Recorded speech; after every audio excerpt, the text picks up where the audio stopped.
Перед тем, как устанавливать елку и украшать жилище новогодним декором, необходимо навести полную чистоту во всех помещениях. Учение фэн-шуй настоятельно рекомендует избавляться от старых ненужных вещей и всякого хлама, ведь порядок и чистота в доме устранит все преграды для появления энергии счастья, достатка и гармонии. В 2019 году самый важный цвет, который привлекает удачу, особенно удачу в деньгах, это будет красный. Это касается и одежды, и интерьера, то есть как украсить дом, поэтому елку даже, да, с игрушками в красных цветах, цвета с любыми тонами, то есть сюда относится и оранжевый, и да, бордовый, розовый, фуксия. Также специалист по фэн-шуй советует встречать Новый год в чем-то новом, пусть даже в маленьком и, казалось бы, незначительном, будь то носки, нагрудной платок или белье. Еще в вопросе о том, как правильно встретить Новый год по фэн-шуй, важную роль играет и новогодний стол.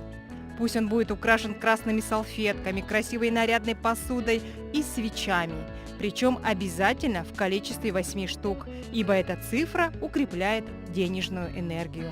Свинья очень любит сладости, хоть и считается всеядной, но, значит, на столе обязательно должны быть сладости. Это особенно фрукты. И фрукты накладывают не просто так, а очень красиво, в форме, например, елочки, или даже некоторые могут сделать из фруктов форму свинки. Конечно, на праздничный стол не стоит подавать блюда из свинины.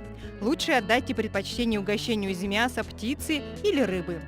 И очень важно правильно поставить главный атрибут Нового года – елку. Для того, чтобы привлечь материальное благополучие в ваш дом, зеленую красавицу нужно расположить в юго-западной стороне квартиры.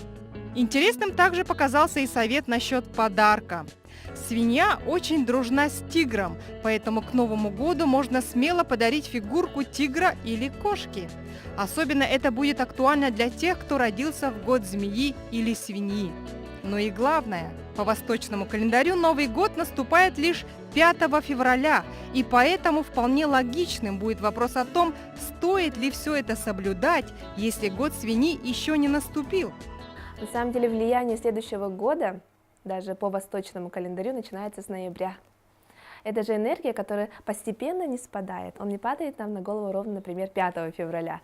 Это как энергия постепенно начинает влиять уже с ноября.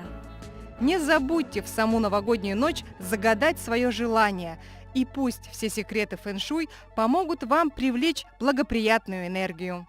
С наступающим Новым годом!